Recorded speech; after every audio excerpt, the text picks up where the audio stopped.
Everybody, welcome to the VPZD Show. I'm ZD, and this is VP. What's up, VP? It's good to be here. It's been, I think, we had a week off, so it's been 2 weeks. So much to catch up on. We did. We're not those like compulsive content makers. We don't make content just to make content. We only talk when we have a lot to say. And this week we have a lot to say. A lot to say. I'll give a quick. Yeah. Oh, it has. I'll give a quick summary of what we're going to hit. We're going to talk about Elon Musk. We're going to talk about this Twitter doc, Risa Hoshino.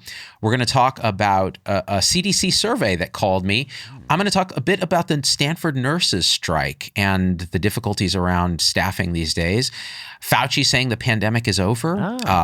He didn't really say that, but who knows what he said? I'm going to round up. Let's just round up to the pandemic's over. Or let's just say he did a flip-flop on another flip-flop.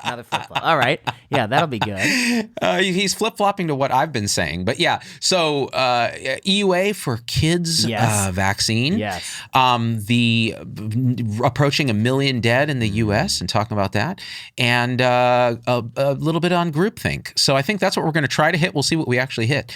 So Elon Musk buys Twitter.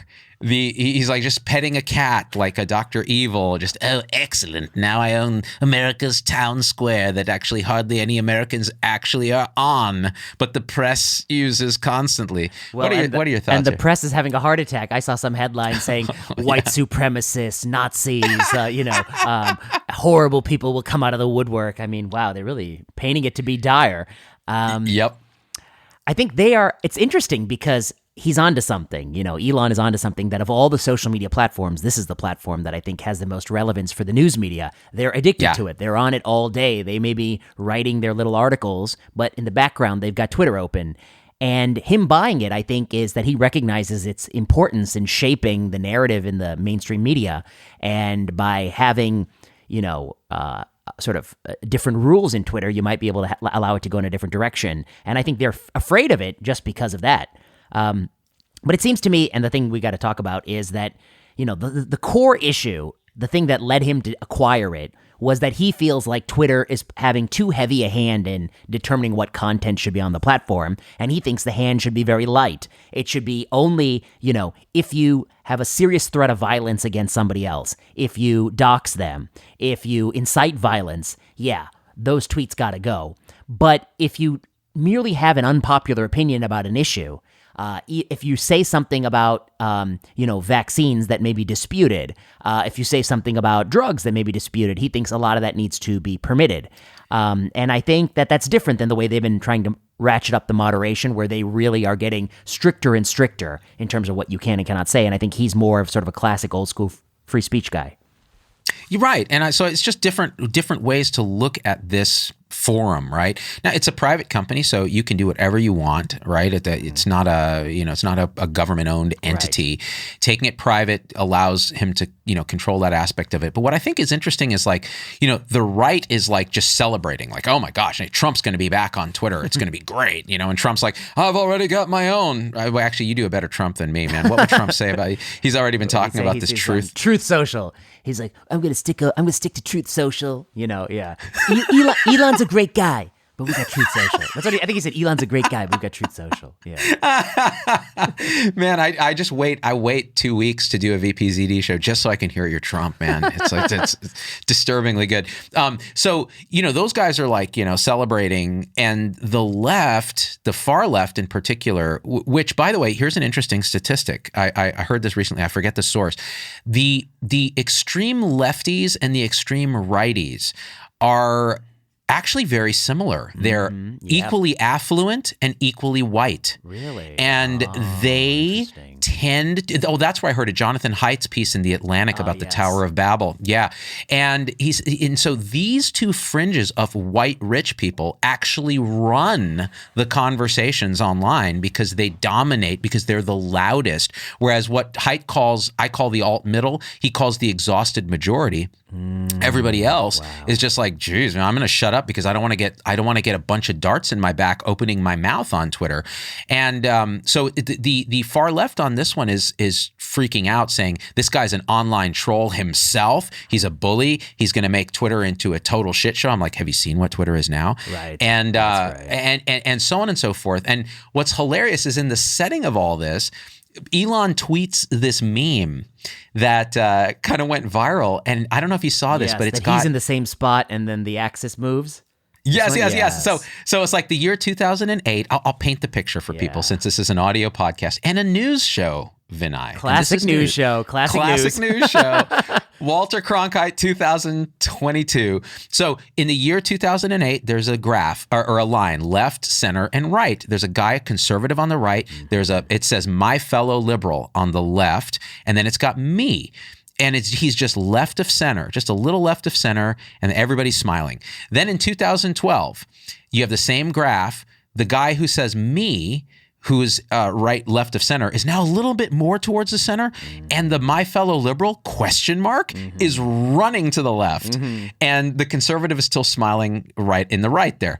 2021, the me is now right of center. The progressive is now way on the left, and it says woke, quote, progressive, and he's just saying bigot and pointing at the me. And the conservative on the right is still smiling, still in the same place, and just saying LOL. And I was like, this is it. Like the left went way left and did all this crazy stuff, pushed like left center people to what now seems to be the right, and the far right is just laughing the whole time.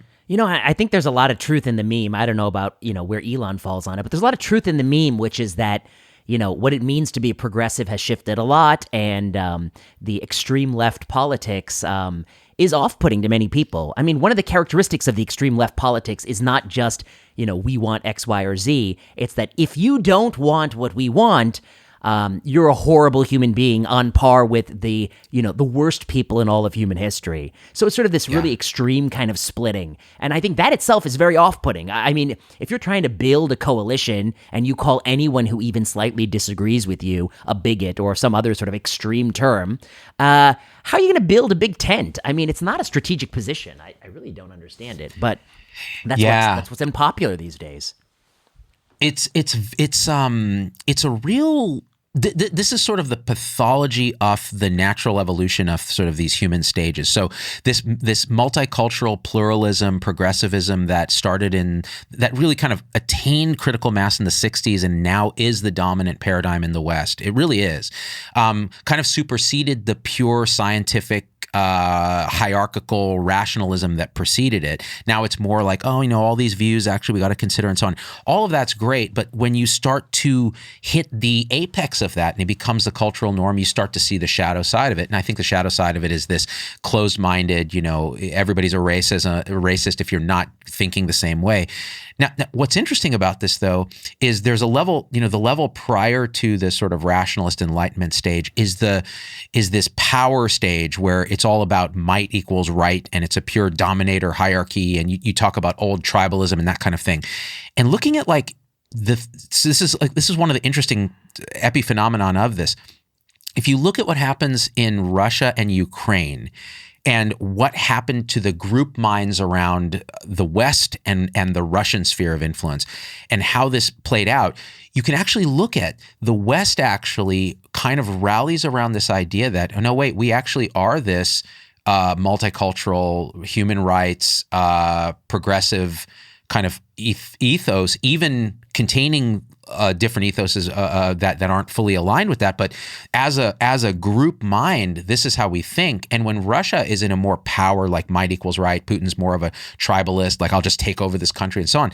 And what happened instantly was the entire West solidified in a group mind around, no, this is not okay. And in fact, acted so incredibly rapidly to shut the economy down, to have these sanctions, to start delivering arms. And there was a lot of alignment in the West. And that's the kind of example of how a group mind emerges around an ethos like this multicultural, progressive, green meme, if you read Ken Wilber. And it happened very fast. Whereas the Russia power sort of meme is so outdated that the West just immediately rejected it. So even though there's a lot of pathology in that sort of, progressive arm, there's also a lot of, like, Putin just assumed, he's like, oh man, this is a West that would put their pronouns, in their military. Like they're so weak. Like all I have to do is do this and they will back down instantly. But he doesn't realize that actually it's a more advanced way of thinking when it actually functions right. It's interesting. I thought it was interesting. I guess I'm curious if, like, I don't know. I mean, I feel like, I totally agree with your characterization of that. The response from the West has been, rather, by Westerns, by the modern standards, quite unified, and quite, forceful and powerful. But I guess I feel like I want to credit the West centrists. It was the centrists that were able to do it. Because I think that even on the extreme left side, they're the ones who want to go even further and create no-fly zones and push us into World War III. Am I wrong? Oh, yeah. That there's some of those, you're right? not.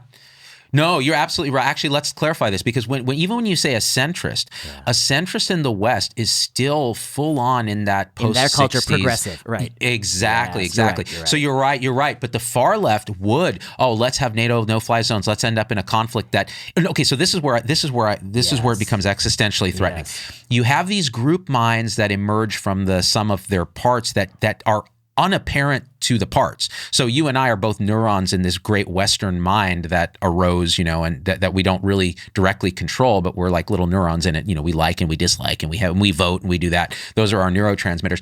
But now you have this big Western mind that has risen up in response to Russia's actions. But then you have the Russian group mind, which is actually much more controlled by media and so on directly by the Russians. And the thing about group minds is they don't have a corpus callosum that connects them. So now you have actually a situation that may be even more dangerous than the Cuban Missile Crisis, because in those days you at least had some conversations happening. Now you have these social media enabled and media enabled group minds that you could see they don't understand each other at all. And a one nuclear provocation, they're just going to be like, well, let's just bomb these people into submission. It's a dangerous situation. So dangerous. But back to the Elon point that I think led to this. I mean, to your point, I think people who are on the far right, some of them may be celebrating. I don't think they should be celebrating. And people on the far left, I think, are the ones that are feeling kind of crushed by it. And I think maybe that is actually a little bit more accurate. But the real winner is probably most of us who are in the middle on all these issues, because the thing about the censoring that Twitter was doing, this platforming, I guess, the stuff that I've seen, at least in COVID-19 space, some of the things that have been labeled as misleading or false or led to like locking people out of accounts, they're not really crazy views. I mean, they're views within the range that I think are reasonable. That lockdowns are harmful, that, maybe cloth masking 2-year-olds doesn't work. I saw somebody got in trouble for that, or for saying that this person said something like, most immunocompromised people are not at as high risk as they think. And, that's a really sort of debatable claim, because how do we know what they think, Right. And a claim like that, like most immunocompromised people are not as high risk as they think. I mean, it also might mean that somebody might feel like, I have a little bit of exercise-induced asthma, I also am immunocompromised, which I think would be, a stretch. So it's a defensible claim. It's very vague and broad. And I saw somebody got punished on Twitter for saying that.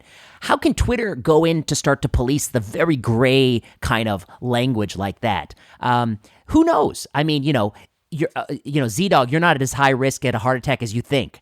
Oh, is that true or false? How do I know what you know what I mean? It's like it's an indisputable claim. I see you running all the time. You say you're trying to watch your weight. You're not at as high risk as you think. If I said that to you, could you censor me? Actually, I'm exactly as high risk as I think. How are we to even process such a debate? Exactly. And how can you so they say, big tech was making the decision by committee before, now it's big Elon, one guy, a billionaire. And so the argument is, well, what's he going how is he going to set up the moderation? I guess the difference at least I think how he would articulate it is, previously it was a committee of, frankly, nitwits. I mean, it's committee of people who just aren't qualified to do it. And what he will say is that probably when you make rules that are more objective, like the rule is, okay, I cannot tell my followers, attack ZDogg, hurt ZDogg. I can't tell them ZDogg's address or any personal information. Okay, that's the rule, right? No doxing and no calls for violence. But I can say, I love ZDogg. I think he's a once-in-a-generation talent. Or, ZDogg, he's an imbecile, etc.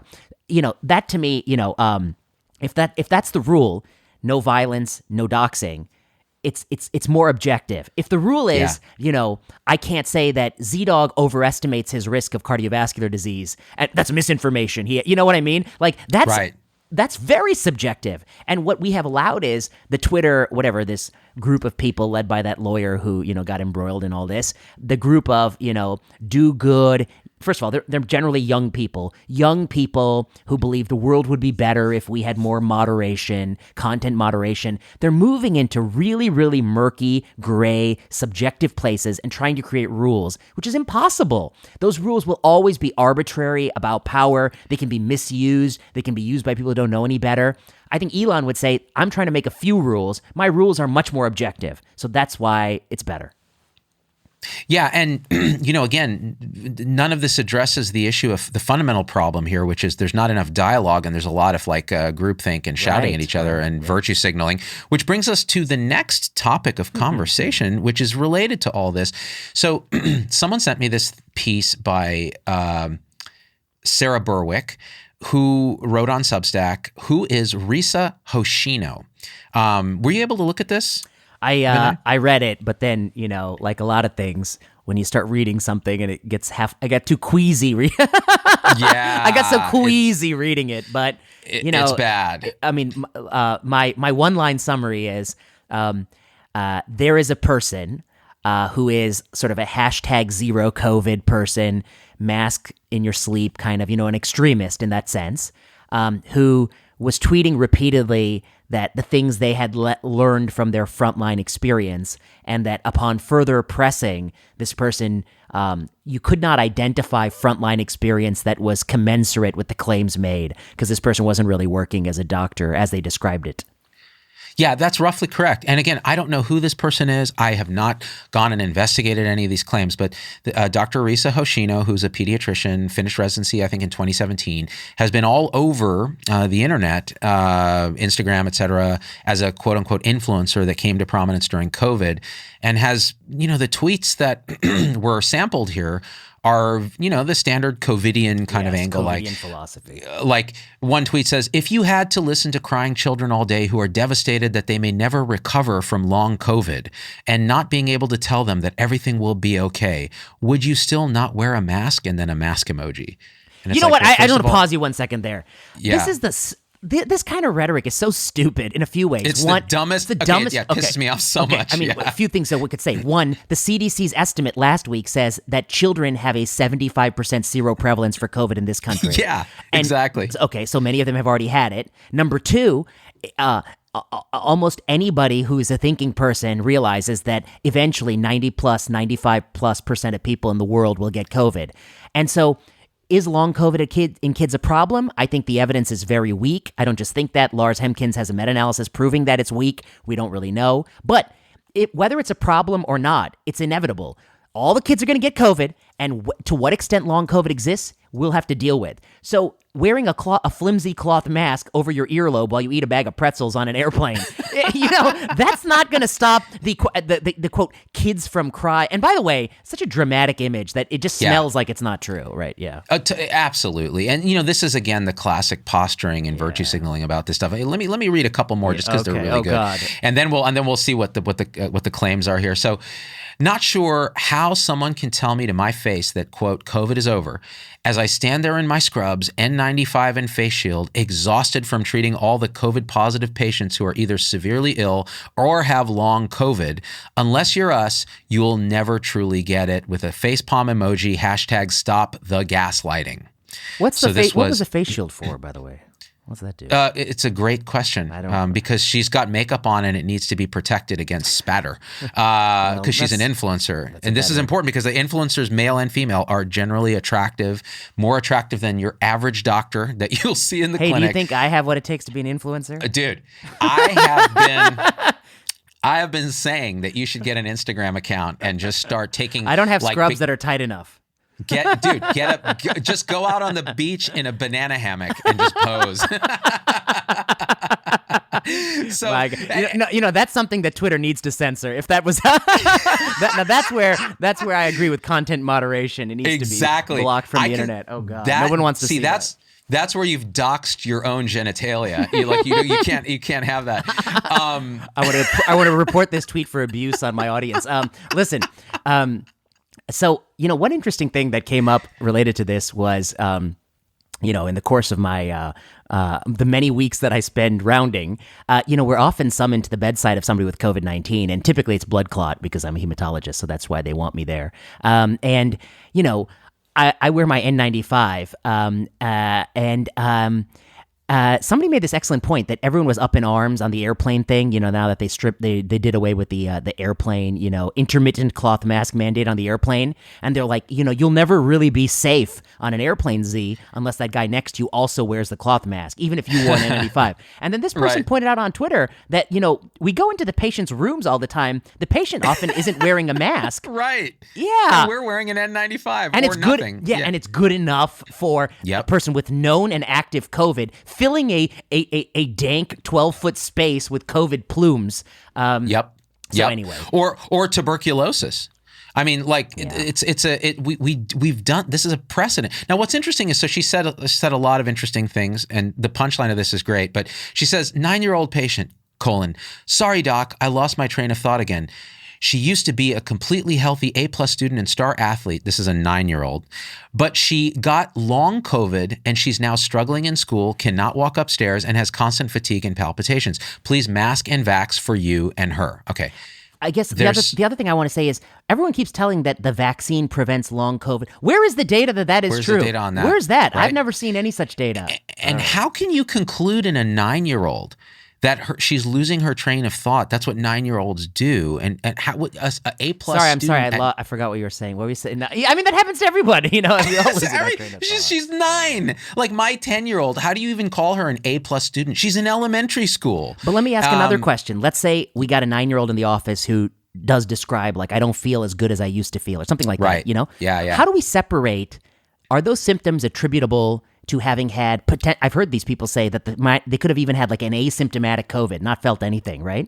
Right. And now they have all these symptoms. The other thing that happened to this 9-year-old Z is you close your school for 18 exactly months. What I was you don't say. let them go on play dates. You make them sit in the house all day looking at the window. I saw somebody tweet that my toddler's only friend is the dog because we don't have play date. I mean, this is cruelty to children, deprived of a childhood, which is causing the symptom then. Okay. So a 9-year-old is a highly empathic creature, is absorbing all the emotional energy around them. And here you have batshit crazy parents, and I say this with love because they're all my colleagues and friends, and including me at sometimes, that are energizing this child with anxiety, and the schools were closed, and there's no play dates, and there's too much structure time. An A+ student and star athlete at 9 ought to just get the fuck out into the world and play with their friends in the street. Why are we making them be a star athlete at 9, right? So anyways, but who knows what's really going on here. The punchline of all these tweets, and they get worse, the tweets are progressively insane. This woman actually interviewed Paul Offit at one point, was cited as one of the more influential people on Instagram and so on, until Sarah investigated, okay, what does she actually do? She's affiliated with Mount Sinai or something, but it turns out she was not on the front lines the way that it was described, and was actually in the public health department for schools in New York, and so on and so forth. And you go, okay, maybe there's something here. Well, the proof is in the pudding when she deleted her Instagram, Twitter, and disappeared. And she's now unfindable. This is again... But to be fair...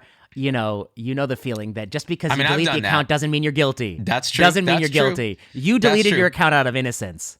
That's true. But I did a video about why I deleted it. Correct. She's as far as I can tell, has disappeared. Now, there may be an explanation. No, but the way the article was written, I felt like it is very likely she's guilty on all charges. However, the fact that she chose to hide, I think, even if people are shitting on you for something true or false, I can understand why people would want to hide. So I don't say that that to me is not the telltale. True. But the fact that there's no records of all these things that could easily be falsified. Yeah. But, it's interesting. The whole thing is interesting to me. I mean, obviously... this is an extreme example of something that's quite common. And let me pull out a few threads and see if you agree. The common threads. Number 1, you can gain a lot of followers by having a inflexible and intractable COVIDian position. There's lots of people, okay? Number 2, although health policy should be decided by the sober appraisal of population-level evidence and thinking about unanticipated consequences and even distant consequences, people are emotional and they often respond preferentially to anecdotal stories. Okay? Yep. 3, telling such anecdotal stories in pursuit of your zealot philosophy will enhance the follower gain over time. Yep. And 4, Nailed it. there's no way to test the credibility of whether or not your bullshit stories are actually true or not. Yeah. Yes. And I'll add number 5, many doctors, quote unquote, physician influencers on social media fall into this category of unconfirmable stuff. Of course. You know, like, of course. And they're just like, it's like a whole business of unconfirmable bullshit stories and threads and sickens me. Absolutely. Now, remember, you can become famous too and have a lot of supporters and a lot of juice for being in the antithesis tribe as a physician. So, okay, no, go on. Yeah. And to some extent, there are, you know, like you look at the Malones and the McCulloughs as extreme examples, and then you can look at, you know, even someone like Jay Bhattacharya, who came to prominence taking a more centrist antithesis position, but. Again, he's actually a health policy guy. And let me put some lines in between even those two people, like the Malones and the Bhattacharya. I mean, I guess I would say that you can definitely come to prominence having a hard line other position, sort of other position. The differences I see are some of those people use a lot of personal anecdotes. I knew a girl who got a vaccine and now she's in a, whatever situation. Like ridiculous, just the dumbest thing I've ever heard. It's just as bad as saying I knew a 9-year-old kid who's feeling sad because of long COVID. You know what I mean? It's like, okay. Right. But with a guy like Jay Bhattacharya, that's not, and my impression of him is that's not his style of argument. It's always like, as a health economist who's reviewed multiple empirical studies of the importance of schools and someone who studied the IFR in children, I conclude that the net benefit is in favor. And I think the way you and I reason is often by sort of trying to draw upon, that's why we call it a news show, empirical studies, I think. Yeah, for the most part. And also just kind of taking an epi look at how are people behaving. I think that's an important thing on both sides of this thing. And why are there even sides, right? This should be a healthy, rigorous scientific debate. We should be doing studies to try to confirm and elaborate on do these masks work? What's going on? How many kids? Wow, the CDC actually has seroprevalence data on kids and says 75% of kids have already been infected with COVID. So. Right. So that brings us probably to maybe another topic of conversation here, which is vaccinating children, the EUA for kids, maybe. Wait, one more thing on this. I want to beat on this last thing. We'll come to the EUA. I guess the other thing I would say is that I think there's a lot of people who are on the spectrum of this kind of emotional abuse on that side more than the other side. I mean, I do think there are fringe elements who are, certainly there are lunatics who say vaccines don't work. A 60-year-old shouldn't get vaccinated. There are these lunatics on the other side, right? And by the way, and somebody was like, "Oh, are you sure?" I'm like, look at the raw numbers, people. Come on, anyway. Okay. So of course, adult vaccination for someone who has not yet met the virus is a very good thing. But I do think Twitter, let me put it differently. Among all the people who are actually trained in biomedicine, I think the net vector of bias is towards the COVIDian camp. Does that make sense? Is that fair? Among the general population of Facebook users, I have no idea where the net vector of bias is. And if you actually showed me it was in the anti-vax direction, I wouldn't disagree with you among the general population. But the net vector of bias among the people like this person or who she is a doctor, I think. She is pediatrician. Yeah. She did complete the training. So I mean, the bias there is in that COVIDian direction. And I think that their reach and impact in the media is more than the other way. And their ability to use institutional power is stronger. So they're the reason that Stanford University was deporting, or is threatening to deport people who don't get boosted, kids on visas. their ability to create a federal mandate and fire federal employees, they have more of the reins of power, real power in America. Not the power to go on Facebook and talk shit, but the real power to use the levers of government and institutions to get people to comply. And so for me, the reason I single out I talk more about and also they should be better educated because they've gone to done all this stuff, but they're often, quite foolish about these things. And so to me, that's a bigger problem. And I think a lot of them, maybe who do see patients like, maybe her stories are more dubious, but even people who have less dubious stories, I think they're incorrect for using the stories. I mean, it's an emotional manipulation. If you really want to argue, you need to use data. And, I can tell stories too, but I almost never tell stories. I find it rude. I find it distasteful. And I find I don't want to persuade someone by the wrong thing. I want to persuade them with the content of the argument and not some anecdote of a patient I saw 5 weeks ago or somebody who, appeal to emotion and anecdotal stuff and all of that. Yeah, I think you're right. And that's why you and I in particular tend to call these folks out. And I hate even the term call out, but just like people will say, oh, you guys are so why don't you talk about this about kids instead of constantly focusing on myocarditis or whatever else you're talking about? It's well, because everybody else is pounding this thing of well, we can prevent long COVID and we can do this and we can do that. It's well, 75% of these kids have already been infected. Yeah. And one more thing there too is that the anti-vax person is not passing a law that makes it illegal for me to get a vaccine if I want to do it, I mean, as bad as they are, they're persuading people maybe wrongly. They're not passing laws that prohibit by law that you could get ZDogg's not allowed to get a booster by law, in Georgia or whatever, where the hell state. Right. Okay. But meanwhile, the zealots on the other side are literally passing laws. Yeah. If you don't get boosted at Stanford, you get thrown out of your remote astronomy program. What the hell? I mean, a 22-year-old guy who has Omicron, his nose is still runny. You better boost up, buddy, or you're going to get, thrown out of the pro. I mean, so they're abusing the power. I think it's really different. I don't know. Yeah, no. I think that's the discussion, right? But again, there's a guy. They run this podcast called Decoding the Gurus, it's kind of a COVIDian bias a little bit. But I actually met Chris Kavanaugh, one of the guys who does it, on a show that I did recently with Peter Lindbergh's The Stoa. We were talking about this culture war stuff, and I think Chris is very well intentioned in that. Because he studies cults and things like that. There is a component of the COVIDiot side of this, of the antithesis side, that has these kind of, he calls it the gurometer. So these kind of guru metrics that kind of bring them to prominence, like galaxy brain, they feel like they have these, they're connecting all the dots and the conspiracies and so on, and this kind of cultish kind of thing that they do, and an ingrained anti-establishment sort of piece, constant grievance mongering, they're treating me bad, and the media is treating me bad, and Twitter's treating me bad. And I found sometimes I actually display some of these things. I was I'm scoring a non-zero on this gurometer, self-aggrandizement, narcissism, Cassandra complex, the idea that you have a revolutionary theory, conspiracy mongering, grifting.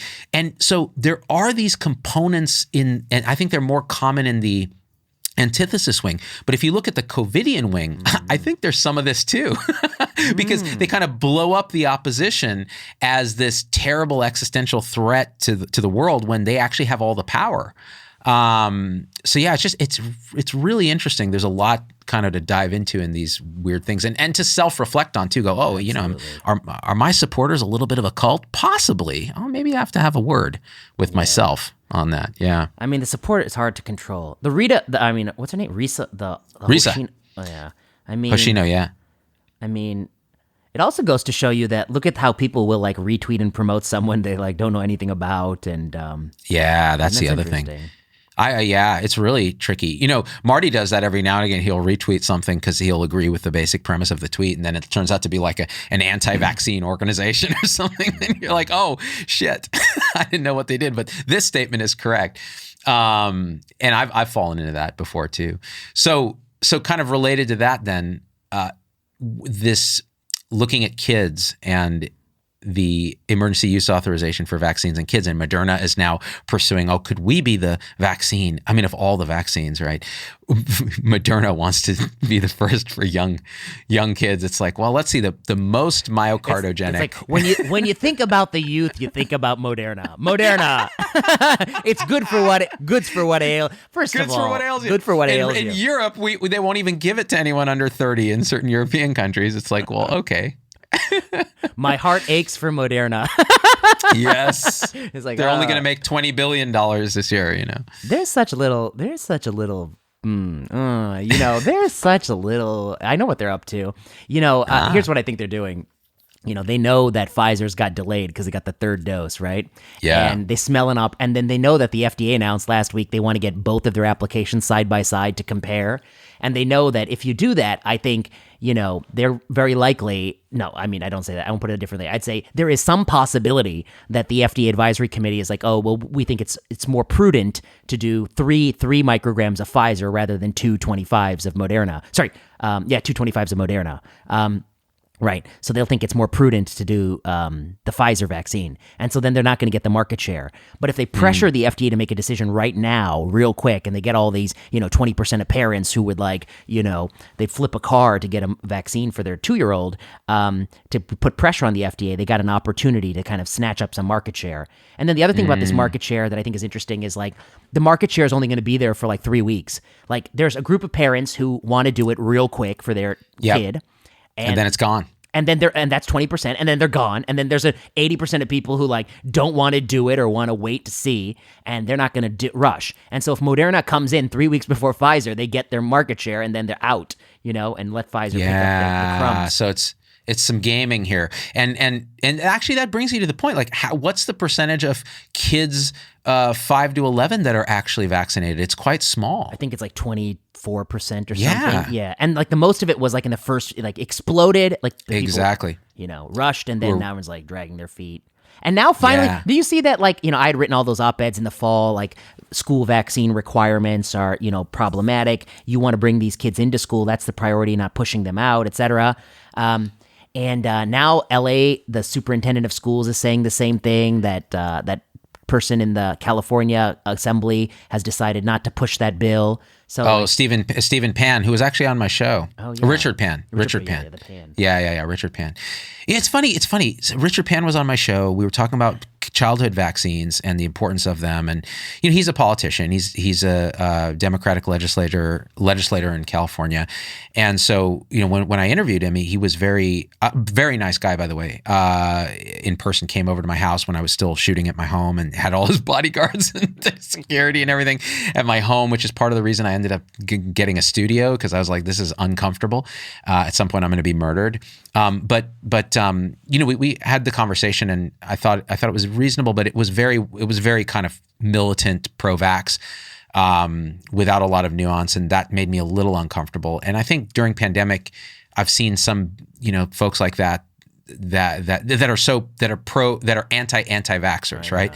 That it makes me cringe a little, because that's not how you're going to influence people. It's how you're going to build your own tribe. It's the same. It's a Risa Hoshino thing. Who's going to be influenced by the shit you're saying? Who's really going to change their mind because you did some shit on Twitter? I want to go further. If something's if you want to be a medical influencer, pick something that is a settled science, exercise, and go influence about exercise. Try to get people up and about, Yeah, and people do that. Yeah. If you want to be an influencer, don't pick pending emergency use authorization, waiting for VRBAC review. What the fuck are you picking that for? You're fucking influence. You don't understand the issues at stake. You're not qualified to influence. They don't just need some good-looking person to sell this. They need somebody whose brain is working to analyze this. They don't. What are you talking about? We don't need you. Yeah. I mean, it gets to that whole thing about influencers on Instagram and Twitter, physician influencers. Some of them you look at and they're just saying the right things in general. Like you should eat less, exercise more, watch your this, do that, meditate. I'm like, great. I mean, I could tell you that, but I'm glad that a good looking doctor with a stethoscope wearing scrubs is doing it, because maybe there are some muggles, non-medical people who will listen. That's great.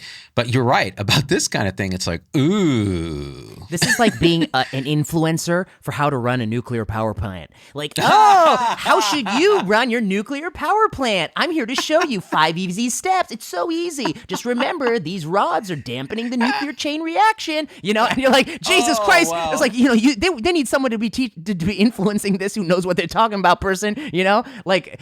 Influencing live vaccine safety decisions. That's not for influencers. Stick to I don't know, how to brush your teeth, or how to keep your skin looking youthful. I don't know, the things that are frivolous that no one really cares about. Influencing this. That's the influencing the war in Ukraine. Here's how I would move how I would move the anti-aircraft missiles. I was like, what? Oh my God! What is interesting is when the Russians took over the Chernobyl plant, they were so clueless as to what the frontline soldiers as to what was going on there. They started digging trenches in the Red Forest, this most highly polluted place on Earth in terms of radioactivity, and had to leave because of radiation sickness, according to reports from that. And it's kind of like that's the same thing. It's like you go in not knowing what the fuck you're doing. It is rocket science. Like that is it's Did nuclear you watch engineering. The HBO show Chernobyl? Oh, it was the most terrifying thing I've ever seen. And that scene with what was it, Stellan Skarsgård, where he was like, we need a few of you to go swim through the water. And then he was like, and then like, no one, I need a volunteer. And then he says, and then like nobody volunteered. And then he's like, our people have suffered for thousands of years, but we have always rose to the task. Who volunteers now? And like all the hands all step forward. Like, man, wow, that's hardcore. My AP European history teacher, who I still kind of cite as a big influence because he was such a character. He used to call it the Slavic mentality. It's like this kind of like, hey, we have suffered, we'll suffer again, we'll do what it takes to get stuff done. And yeah, watching Chernobyl, it was like that. Those coal miners who dug tunnels under the plant to install that stuff. You're just like, oh my gosh. So, and then you have an organization like the AMA that's like trying to be super woke and is writing these crazy things about this stuff. And you're like, well, guys, like, man, this feels very incorrect as to the battles we should be fighting right now. Oh, yes, they had their, right. Oh, they've lost their focus on so many things. What else did the AMA did recently? They did something else that was crazy. Can't remember. Dude, I mean, just take your pick. There's a lot. It used to be, an AMA is responsible for a lot of terrible things, like, keeping African Americans out of medicine, keeping supply of physicians very low so salaries could be up, and now we're in a situation where we're short. It's bad. And the entire differential pay rates between disciplines are all supported by all this kind of AMA lobbying and professional lobbying. The reason why primary care is like stagnating and nobody wants to do it is because, they siphon away the money. 1,000%, yes. And AMA actually funds itself through CPT codes. They patented that. Oh, they patented the CPT? Yeah. So the very aspect of billing that we hate the most, they created, which actually gets me to the Stanford nurses strike. Stanford nurses. Yeah, what's going on there? I don't know anything about this. Yeah, I'll fill you in as much as I know. And I'll say this. People ask me to talk about labor disputes between nurses and management for years. All around the country, there's a strike. I get a million emails from nurses saying, can you support us? Can you say something? Can you do this? And generally I say, look, I support nurses. I support frontline healthcare professionals because I'm in that tribe, but I've also been in management, right? Running a clinic. And so I know the tension, and I know that you have to get all sides of a story if you're going to talk about it properly as much as you can. And so with labor disputes, I tend to stay out. I go, I'm not going to go there and pick it with you. I'm not going to stand at the front because I have no idea what the real issues and details are. Right. And so I'm going to violate that premise for this thing just to talk about it because I think it's important in the context of the pandemic. And so the Stanford nurses, have a union called Krona, and it started in like 1966 or so, when it was actually illegal for nonprofit hospitals to have staff unionize. And so it was this committee for recognition of nursing appreciation or nursing achievement. And so they started as a non-union actually because they had to, and then it evolved into a union. And in their entire history, they've only striked previously twice. And one was many years ago in the 70s. And the second strike was when I was a resident, a second-year resident or finishing first year. Yeah, it was 2000. And I remember that strike very vividly because it was really interesting, Vinay, because here, we didn't know anything. We're just residents. All we know is that there's a vaguely antagonistic relationship you can have with nurses if you're not careful when you're a resident, right? Because they're calling you in the middle of the night and so on. But at the same time, they're teaching you the game. And if you don't learn from them, you're a fool, because they're there at an academic institution seeing complex patients for years, working with everybody. And they have to be a little bit standoffish with you because they've seen such a variety of different residents, and they can behave like jackasses. So there's a certain ethos. So when they walked off for their strike, which had no time limit on it, it was just like, we're going to go on strike and we have these demands. They brought in a bunch of travelers to replace them. And it was a instant shit show because these are sick, complicated patients in complex systems at a major academic tertiary center. And at the same time, there was a massive culture change overnight. Suddenly, you have community nurses treating residents and interns like community doctors. So imagine what that's like. Suddenly, they're like getting us coffee and bringing us, bringing us the chart and saying, yes, sir, and this kind of thing. A lot of them were from the South. There was this politeness. And I tell you, a lot of us were like, oh, this is what it's like in the community? Like, wow. Like, this is dangerous in an academic institution because we're idiots, but it's kind of nice. Like, you were like, wow, like everybody's so nice and this kind of collegial. It lasted a couple weeks until those nurses picked up the fact that we didn't know what we were doing. But it was interesting. So there was that culture shift. But the problem with that strike is it lasted something like 60 days. And it was an ordeal. It was traumatic for every single person involved. And so there's a lot of like residual trauma from that strike. And I don't know what the ultimate decision was. So now here we are post-COVID, and the nurses are saying, listen, during COVID, we've had to work overtime because we're understaffed. This place runs on our overtime. We're exhausted. A lot of us have had COVID and had to take sick leave, and now our vacation is affected. So we don't have the time off. We don't get resources for mental health purposes. Like, many of us are traumatized and have these issues, and we have to pay out of pocket for a therapist, that kind of thing. The staffing is still terrible because it's not based on acuity, even though there are staffing laws in California, which nurses would kill for in other parts of the country. There's still acuity where it needs to be 1-to-1, but the law says 2-to-1 in ICU because the patients are so much sicker. And so on, inflation costs, retaining high quality nurses that working on ECMO and things like that are very hard to do. So those are their premise. And management said, okay, here's the thing. If you walk off now, by May 1st, if you're still off the job, we're canceling all your benefits. You're going to have to pay for COBRA if you want healthcare. You're getting fired. You're basically not getting paid for things you're not doing, and you're not getting benefits anymore. That was the big one. I see. And so you could nurse with cancer, a pregnant nurse now suddenly has to pay COBRA, which is thousands of bucks a month. And so the nurses are really upset about that. And listen, I've talked to the heads of their union, and I've talked to people that are friends of mine in the leadership, the clinical leadership at Stanford. And so I've heard basically two sides of this. I haven't dived in very deeply, but on the Stanford side, their concern is, well, they have an open-ended strike. Many strikes now are 3 days, 5 days. They say this is how, so they can plan. Management can say, okay, we're going to bring in travelers for these days. It's going to cost us a ton of money. That's why we don't want to strike. We're going to negotiate. But for this one, it's open-ended. So they said, well, we're going to stop covering your benefits May 1st because we don't know when you're coming back. That's messed up. It's a disaster. So my point is, what a fucking mess. Like, why did we ever get to this point? How is it that it's so adversarial? Why is medicine treated partially like a business, partially like a calling, partially like a vocation? And these nurses, they know, management always knows. They know this with doctors, right? We'll do the right thing for our patients as much as we can, to the point where we'll suffer. And they often unconsciously or consciously take advantage of that. But then at the same time, I do feel like, wow, this is an open-ended strike is such a tough thing. How does management even plan for that? And I understand why they're doing it, because they want to really put pressure on, because otherwise they feel they aren't heard. And it's just a mess. Wow. So fascinating. And you really did a nice job of unpacking all these kind of different vectors of consideration.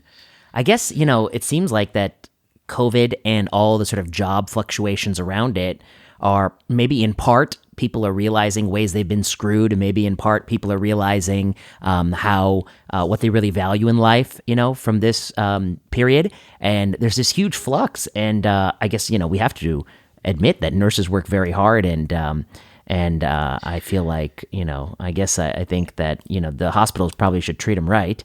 And the fact that they're willing to spend so much money on traveling nurses really does raise the question of, if you got all that money for nursing care, why have you been underpaying nurses all this time? Yeah. And similarly, it really is. Yeah, go on. Go ahead. No, I was going to say, they also, hey, listen, it's not so great to be a doctor at some of these places too. Like exactly. Yeah, it's not so great. Exactly. So I think my point is, frontline healthcare workers are really devalued across the board. The business of medicine does not treat them well as a rule. Stanford made quite a bit of profit last year, to my understanding. And so, treating nurses well is a good idea. They are highly skilled. And that's the other thing, is they want a little more respect and appreciation for their training. We often treat nurses like they're data entry clerks just typing into an EHR, but these are very complex roles they're filling, particularly in these settings. Even med surg can be incredibly complex.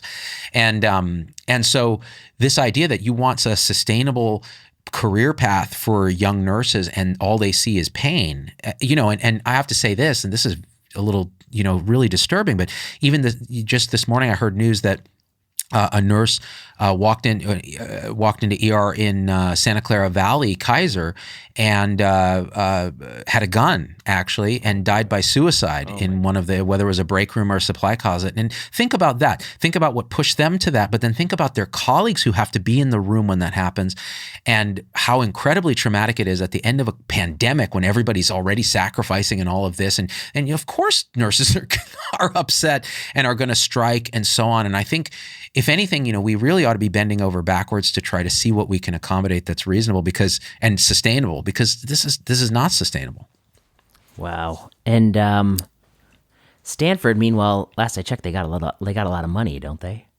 Yeah, they got a butt ton of money. They just built a brand new hospital, which, by the way, did you know clinicians were not allowed to walk in the front doors because they didn't want the patients to get upset. So clinicians had to go through the back, through this maze. No yeah, I'm way. not even shitting you. Yeah, it was. I talked to my colleagues at Stanford. They're like, yeah, it's just, and the thing is, there's an interesting dynamic too between.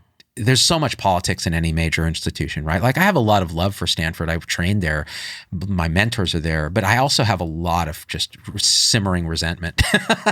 and that's just how it is. That's how it is in these big political organizations, and they're big money makers, and there's clinical leadership that's great, and then there's non-clinical leadership, and then it's very tough. So I just want to say publicly that I support our nurses. I cannot take sides in a labor dispute, but that hopefully that description of what's going on was as accurate as I can get it, and people can make their own decisions and try to advocate as they can. Really well put. What can I add? Nothing. Other than maybe. Sometimes I wonder that, like, these universities, they're doing such a bad job that it wouldn't be so hard to really undercut them. And here's some ways I would think about doing it. If you're in a soft money department, which means that you have to raise your own salary from like grants, and you have a field of study that doesn't require lab equipment, like you're a computational or epidemiologist or something like that, I'm surprised there's not like a non-profit, like that they just don't get destroyed by nonprofits. Because, like, yeah, you can be an assistant professor at, Stanford, an epidemiologist, like 100% soft money, right? Or you could work for a nonprofit and get all your grants through the nonprofit, and maybe have like less bureaucratic stuff to deal with. Like, you don't have to sit on all these committees, and maybe more freedom, your own boss, maybe more control over the work environment. Maybe you don't have to pay as much in overhead and things like that. And I feel like the universities, they at some point, all the employees are going to get wise, and, they're going to say, like, we really don't need you. Obviously in medicine, you could always, you don't have to work at a university hospital, and I think that these universities are they just think that they can live off their name, their reputation forever. But I don't know, it might blow up in their face someday. I'm starting to think that may be the case. And remember, they operate too on the effectively slave labor of interns and residents, and on the clinical side, generating a ton of revenue. It really is a system that is self-terminating. Like in the setup it's now, it can't continue the way it is. And I think, I remember in the old days when Stanford and UCSF actually merged because they couldn't financially compete, in the sort of, this was like late 90s. And they had to unmerge because it was such a disaster. Is that true? Did that really happen? Yeah, that really happened. In fact, it was the UCSF Stanford merger, and for a while, they were operating as UCSF Stanford. And that was what it was. And actually, when I matched at Stanford, they had just unwound that, and we were going to be Stanford again. So it was really fascinating. And again, the business of academic medicine is such a fascinating thing. It's interesting about the soft money. You're generating your own grant money, your own salary. Why not go work for a nonprofit? Where like you said, all that politics, it's different politics, but it's probably less onerous. Yeah. And each group could create their own nonprofit. They don't even have to, pair, I don't know. There's lots of different models. Yeah. But maybe they're more agile. Maybe there's better research done that way. And what about you? What you talking about, Willis? What do you mean? What do you mean? What about me? I don't know. I mean, to some degree, you're somebody who has beat the system. To some degree, I think. I look at you with a lot of admiration because, you took a huge gamble. You went in and create your own enterprise, and you've done really well. I guess because, contrary to what I read on the internet, you still got a lot of talent. Yeah, but I don't know. It must have been hard, and and you're doing it in a totally new space. Maybe other people will have some confidence and do it in these other spaces too. I see. Okay, me out of the equation. Although what it was with me was I said, okay, this is what I'm actually good at. This is what I like doing. I'm going to try to do it using medicine and try to accomplish these things in the world that I want to see happen. And it was risky and it was scary and it was terrifying, but I had a lot of help from a lot of people and a lot of support, and it never happens by yourself. But you have to make yourself open to this return on luck, right? You have to be open to taking those scary risks and so on. And you also have to be passionate about what you do. And you have to have some degree of talent in terms of what you want to do, right? But you don't have to be the world's best at anything.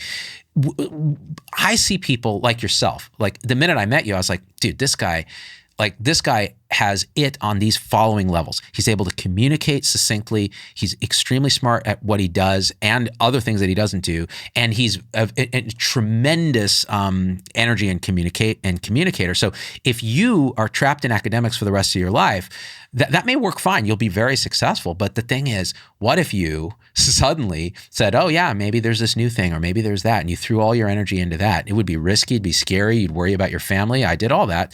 But then the upside is you can transform things and live an authentic you that you can't do when you're working for someone else. Now, a lot of doctors are so risk averse, and they went into medicine because they don't want that, right? So I don't know. It's almost like you need mentors to help. Who are the mentors in that space? Like I try to mentor people that are going in that direction, but we need like a network of people that says, you know what, you don't want to do that. Here's a way you can use your skills and talents and your training. People feel too, oh, I'm wasting my training if I do this. No, you're not. You're taking it. You're doing something with it that nobody's doing. Like go do it. Or you could, be an Instagram influencer talking about, masking 2-year-olds.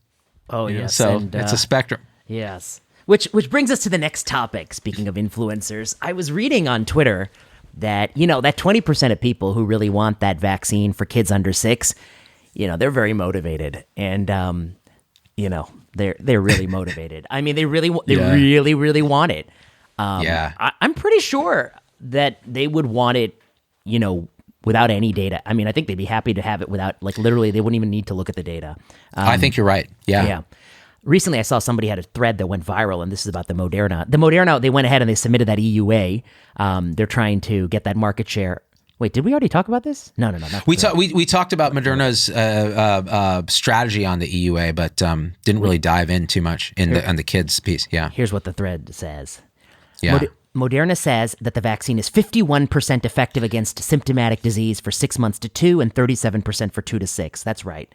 But the FDA previously said at the beginning of this whole pandemic that if you're below 50%, you don't get approval. And also, the lower bound of the 95% confidence interval has to be above 30. Because they don't just want a point estimate over 50. They want to prove that it at least is better than 30%. Because once you get below 30, you really start to wonder what you're really in this business for.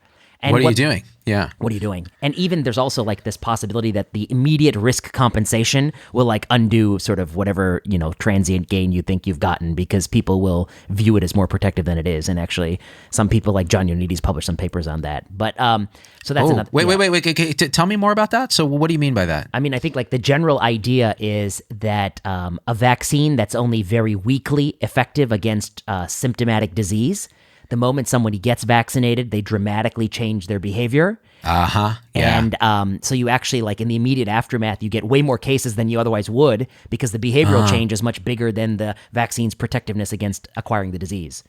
But that is really interesting. Yeah. But to me, that's somewhat of a moot point because it doesn't matter. All these kids will eventually get it anyway, and 75% have already gotten it already. Just rip the Band-Aid off. Yeah. But I think that was part of the FDA's original motivation for why they had set those bars. But I do think those bars are, important. It's important that there is a bar. If there's no bar at all, then what are we doing? What are we doing? I think that's key. Actually, that idea that why not just get a vaccine that's 25% effective is better than nothing. Or 5%, or 1%. Or 5%. Yeah. Well, because people take it, they don't understand that risk, and they go out and change their behavior. Now, again, in the long term, I don't think it matters because we're all going to get this. But if you're elderly, like if it was 25% effective against severe disease in the elderly, boy, that'd be a conversation, right? Like, why bother? I mean, you can do it, but you better not change your behavior. You better wear an N95 mask and, stay away from people and so on. Correct. Yeah, I really think. How many people do you know right now that have tested positive for Omicron? I mean, like I know so many people. It's we're in the middle of a massive surge that's underreported, and it doesn't matter because the hospitals aren't filling up and people aren't dropping. Yeah, I mean, it's just absolutely, just as you say. Yeah, I went to my kids' open house. Elementary school the other day, and they were requiring masks actually to enter the school. And you know what's interesting? Look, you know me. We share a feeling on this that masking kids is not necessarily an evidence-based strategy. When I walked in this room with a bunch of children and a bunch of adults, and they were all wearing masks, there was a psychological feeling I had that I was like, I feel a little better. These kids look gross to me. I don't like them. They're yucky. They're snotty, and them wearing masks makes me feel better. I knew there was not great data on this, but psychologically, it felt You're protective. Probably putting your finger on the fact like why it's such a hard thing to quit. That's right. That's what it is. Because imagine you're a teacher and you're seeing this room full of little filthy little vermin. It really does feel better when they're behind a mask. Now, what's funny is this family came in, a family of like 5, and they just walked in with no masks and were just talking loudly and getting up in everyone's face. And I think they just didn't, I just don't think they cared. And it was weird. There's like, again, a psychological like, ooh, these people are impure. Like that immediate flash. And you know me, I'm not in that COVIDian camp, right? But even you felt a little? Even I felt it. I was like, okay, I can be a little more, I understand the psychology. But we're trying to transcend our baser impulses here to try to get at what's actually good policy, right? Yeah. But yeah, it was interesting. Let me walk you through the rest of this thread and tell you some of the other things I thought were interesting. Okay, so this thread, so this person says these are the results of the study, which, by the way, failed the initial bar. Sounds mediocre, but here's why it's much better than that, the person goes on. Okay, so it sounds mediocre because it is mediocre, so I'm curious to know why you think it's better. All right, quote. We know these vaccines provide very good short-term protection against infection, but that's the honeymoon phase. Okay, well, yeah, it's constantly going to lose that over time, sure. But the way these vaccines were designed and how they work best is not really about infection.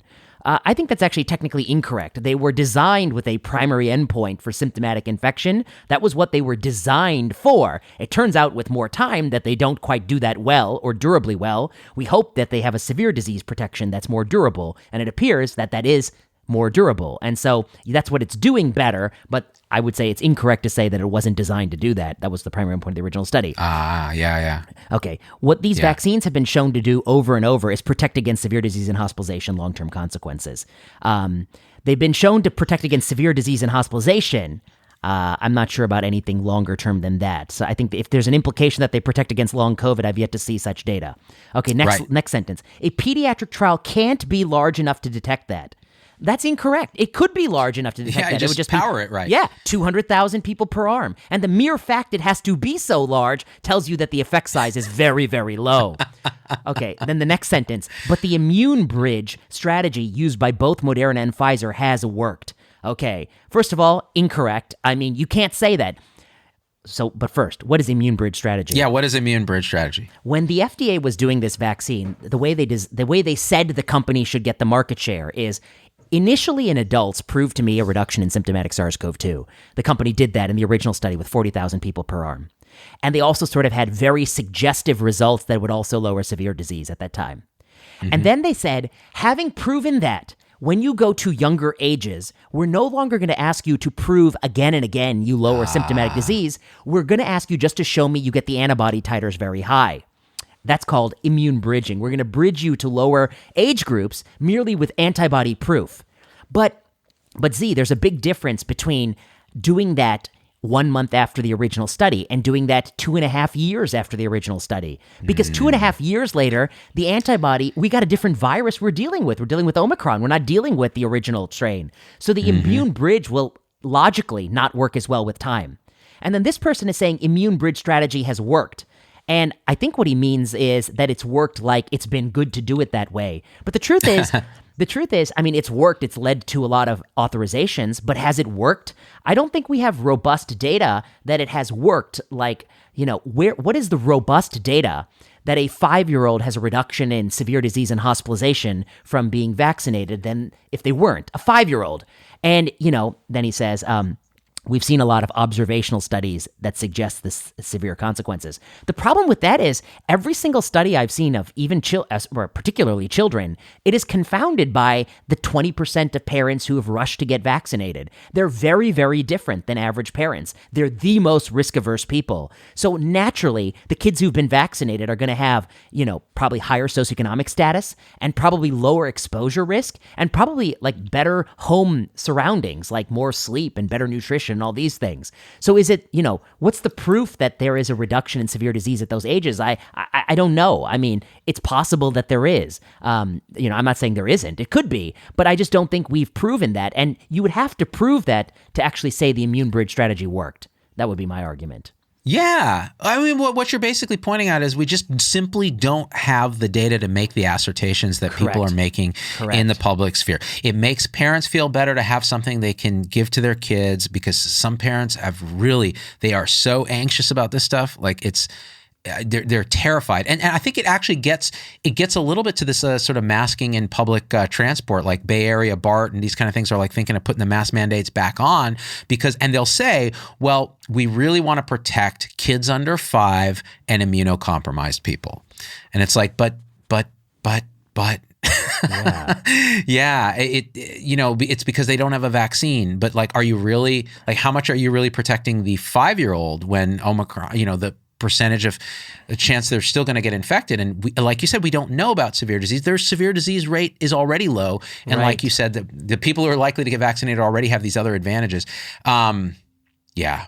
And that just brings me to another Risa Hoshino tweet, just because I saw this and I have to say it. It again goes to like, there's signaling and emotion, and then there's actual science. She says, I just spent 12 hours straight in an N95 mask. Was it uncomfortable? Yes. Was it annoying? Hell yes. But guess what? Pros far, far, far outweigh cons. That's why everyone should mask right now. What was the date of the tweet? 3/21/22. 22? 22? Yeah, there's more. That's why everyone should mask right now. 3/21/22. If it was 3/21/20, then you could have made the argument. Then she's a prescient commenter. But 3/21/22 is a big problem. She says, I cannot express to you how important masking is right now. Yeah. And then she says, I just really care, with a sad face emoji. Now, everything in this tweet is just brilliant. Just brilliant. And again, it points to everything that we're arguing that you shouldn't do. So I just thought I'd drop that right there. God, that emotional bomb. You know, I just really care, Vinay. I really care. Yeah, that's what separates me. The thing that these people don't understand is that you know, we also really care. I also care, and the only difference is I care, and then I use my brain, and I don't just care and say what other people tell me to say. That's a big difference. Just, you know, and yeah. I also see people say that, like, oh, the 4-year-old will be much less likely to get long COVID if they get Moderna before. On what basis do you say that? Where is the basis for such claims? You know, you can get away with the most rampant misinformation if it supports whatever cause you want. You know, you can say whatever nonsense that's unproven and untrue. But if people don't like the cause, then they're going to label it misinformation and throw you off Twitter. And I think that's part of what irritates Elon and probably why he bought the platform. And by the way, Z, I wish I had that kind of power that, like, if I see something I don't like, I was like, I'm just going to buy this and change it, you know? Go to a restaurant and they give you a hard time and you know what? I just bought your restaurant, by the way. Yeah. Find a new job. I now own Kentucky Fried Chicken. No, you own KFC, but you're going to rename it Kentucky Fried. It's because didn't they change it to KFC? Oh yeah, officially. Right. KFC. I'm going to make it back Kentucky Fried Chicken because that's what I like. And I'm going to merge it with Chick-fil-A, so all the best aspects of both chicken strategies are going to be there. Did you hear about these this avian flu thing? It's like ripping through wild birds and domesticated livestock birds, and it's causing havoc. And so this Iowa chicken farm like killed like 5 million birds to kind of cull it, and they did it in like the most inhumane way, like they like basically baked them alive or something terrible. And then they fired the workers who were responsible for they had to lay off all the workers who had to like drag these dead carcasses out for weeks at a time. And I don't know, dude. I feel like all of this is connected to humans behave like jackasses all across the globe, and it's all connected, and everything is ultimately leading to these little failure points that we're like, oh, is this an isolated thing? It's like, no, it's all connected. So yeah, we actually care about shit. They're like following the Shanghai playbook on how to deal with outbreaks. That's gonna be the Beijing approach now. They're like, well, Shanghai was one thing, but Beijing, I don't know if we can do zero COVID there. Maybe we'll just do zero COVID light now, because like, dude, Shanghai's been under lockdown for how long now? Month? 2 months? Who knows? It's like maybe 2 months. Oh my God. Zero COVID is dumb, and I don't know, a philosophy that after a healthy person has 3 vaccines, they should wear an N95. I really struggle with what is the end game? Forever? Yeah. And then if that's the answer, then maybe they'll have an mRNA vaccine that'll give you a mask grow on your face. No, I don't know you need a more permanent, durable solution. They don't have one. They're like, well, we're just working towards endemicity, which brings us to Fauci. Oh gosh, Fauci. Oh, Fauci. Why is he still playing a role in this? That's what I know. That's a great question. Send me a memo to retire at 75. Please just have me send me that memo. Oh man, I don't know. I'm thinking I'm going to be 50 next year. I'm going to retire then, and I'm not even sure what I do, but I'm calling the code. You feel it already. No, yeah, it's like I'm just not competent in anything anymore. You don't want to be 80 years old telling people masks don't work, and then masks are the greatest thing since sliced bread in 6 weeks period of time. I mean, that's a life goal, #life goal of mine. But the Fauci. I've always agreed with you on this, that we need rotating cast of characters here. Rotating cast of characters. Thank you. I mean, you don't want to watch the original cast of Rent. You want a new cast of Rent, Exactly. I don't want to see the Lin-Manuel doing. Well, actually, Lin-Manuel doing Hamilton would still be awesome because that hadn't been that long. But have you seen Encanto yet? The Pixar film. I have not. No, it's not great, but the songs are the songs good. The songs are really earworms. They're really catchy. And you're the expert on that. Well, I don't know about that, but I mean, at least you're a musician.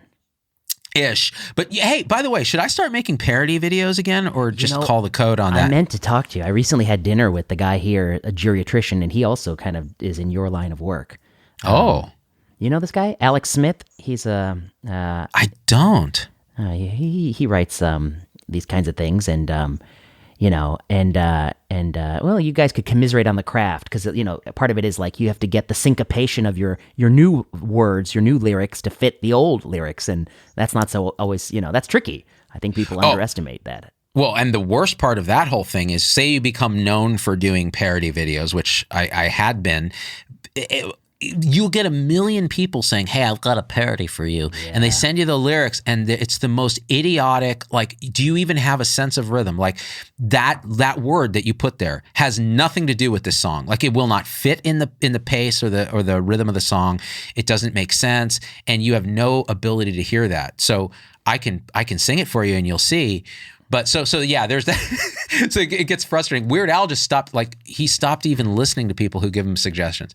He's like, enough. But see, the thing is, every now and again, someone will say something, and I'm like, that's brilliant. I'm doing that. Like, so someone pressured me. I think the videos are great, and they have a timeless quality. Some videos like we do, nobody's going to watch it like a year from now, right? Because it's already very dated. To be honest, is that true of the VPZD show? Probably yes. I mean, it's a very topical show, so it is immediately dated. It's a news show.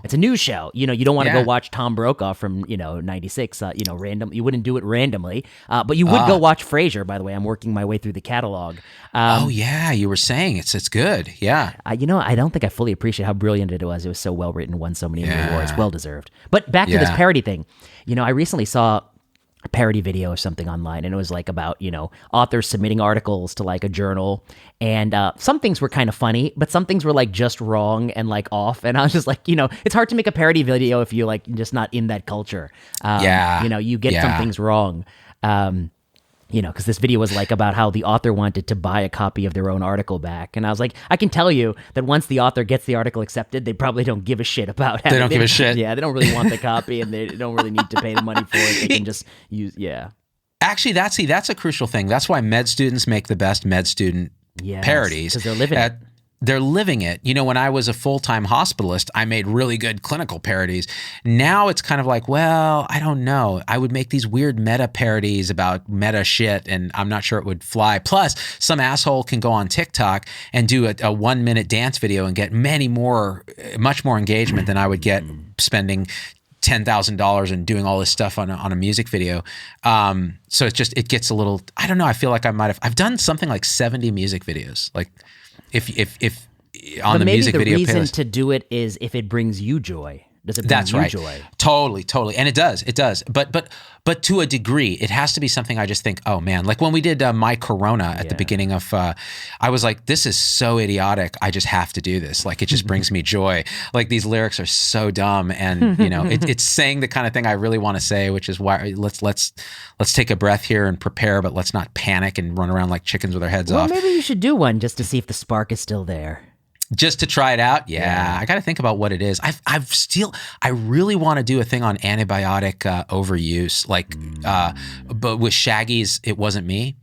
Like, shorty came in and she coughing and wheezing, and it's like, I gave a Z, but we think it's, a virus. I gave a Z, but my press Gainey score is not highest. I gave a Z, and the whole thing.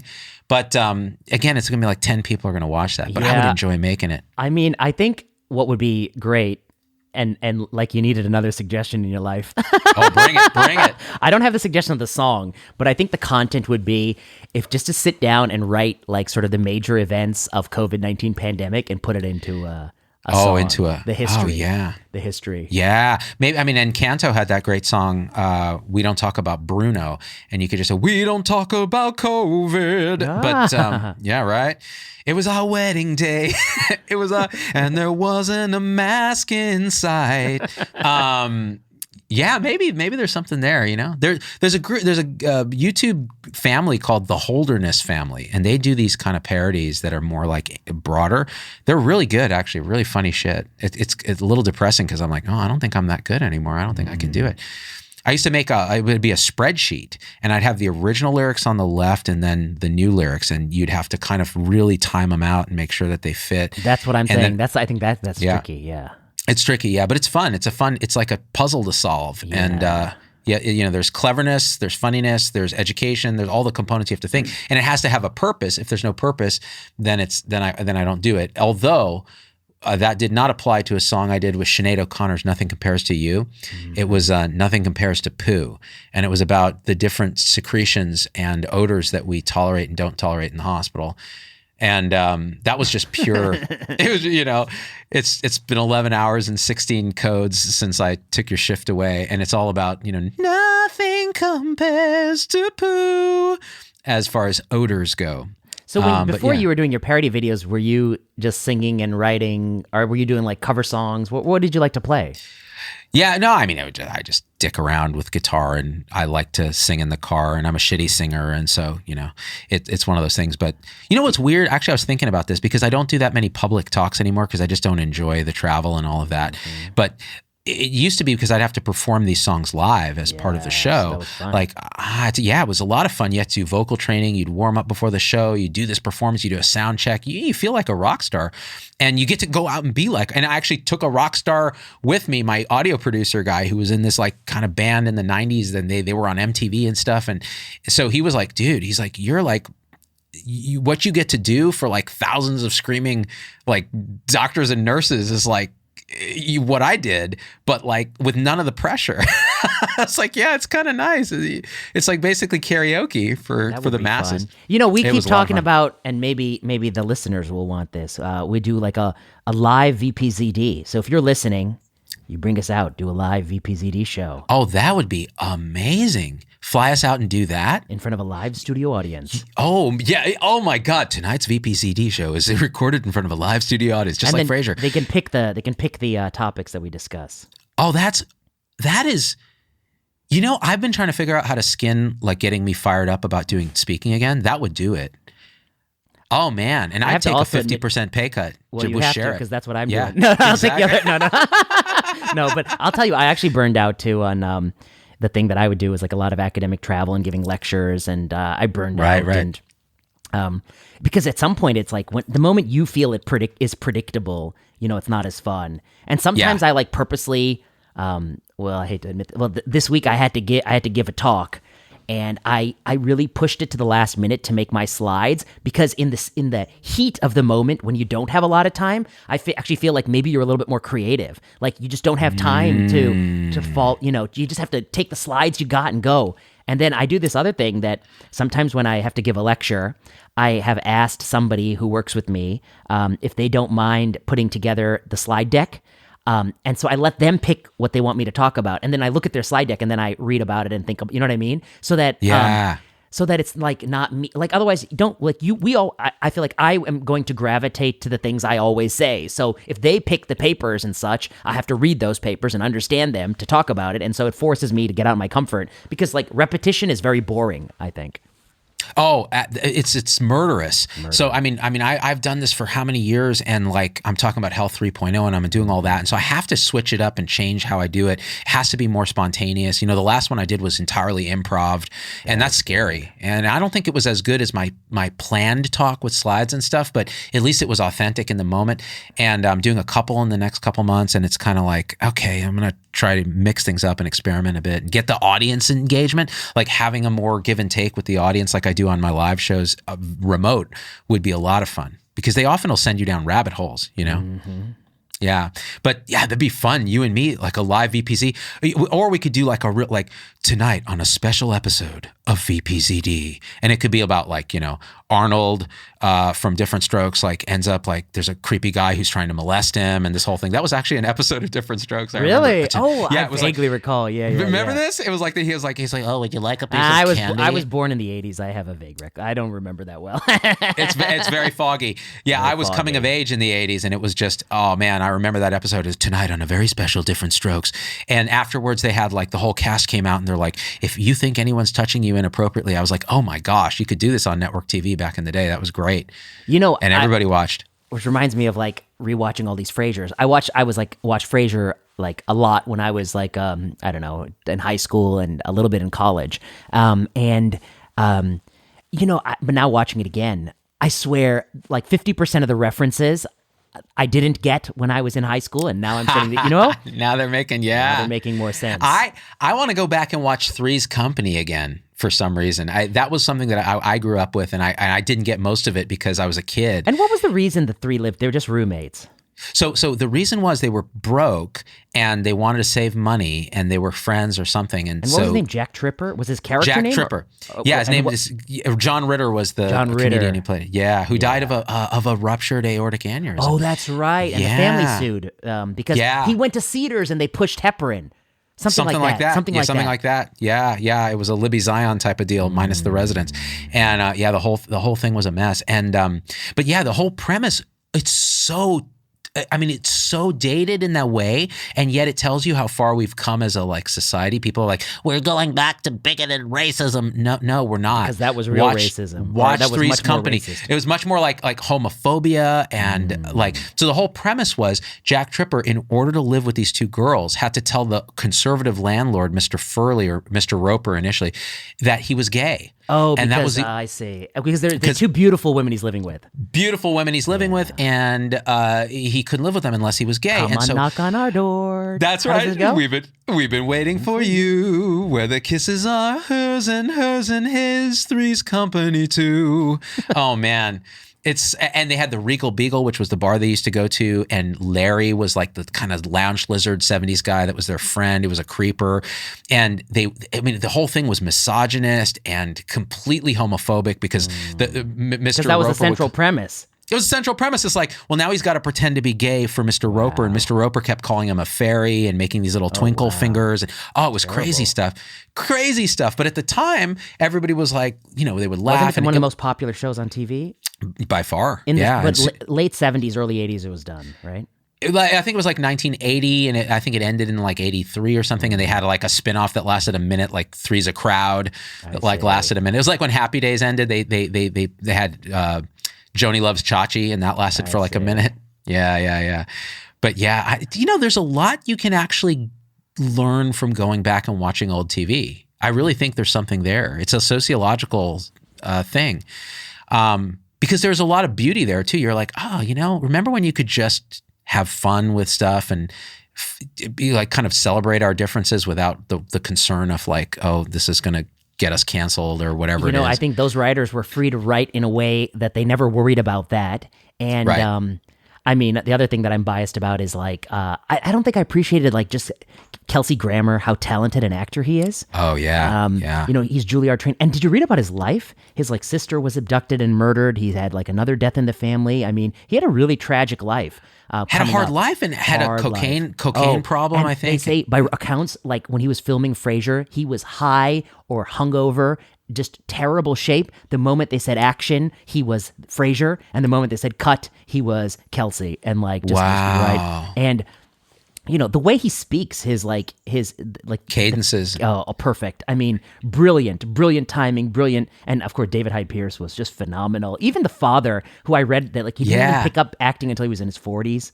Wow. Yeah.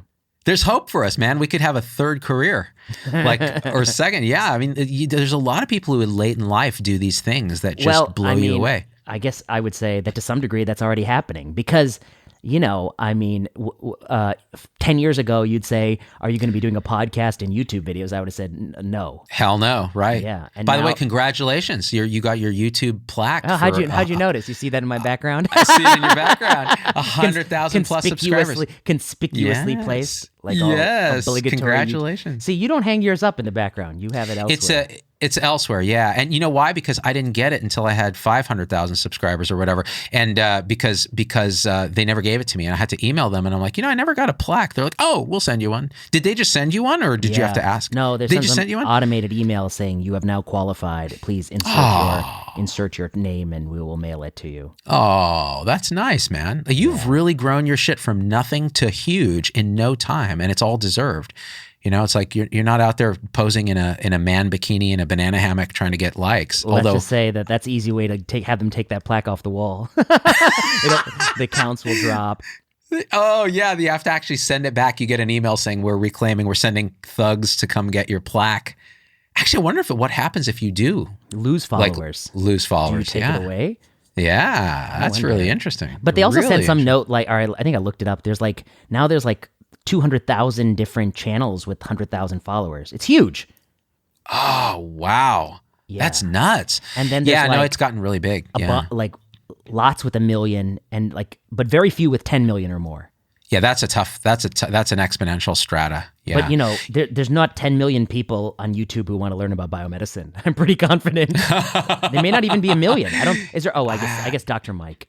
But so I don't know if Dr. Mike do they want to learn about medicine, or they want to learn about Dr. Mike? I don't know what they want to learn about. Yeah. Dr. Mike is actually aimed more at a lay audience, So he's what's crazy? Because YouTube, I've not got that many subscribers, but Facebook, like 2.5 million, and then another 500,000 on Doc Vader's channel, and I'm like, why is that? Like, is it just like, middle-aged women like me? Maybe that's because I am basically a middle-aged woman. Like, that's how I walk through life. Mannerisms. Those are my mannerisms. Yeah, exactly. I picked it up from my mom when she was a middle-aged woman, and now I'm just that way. I don't know, but it is interesting. Yeah, all the engagement is so different too, right? Like Facebook is so different than YouTube.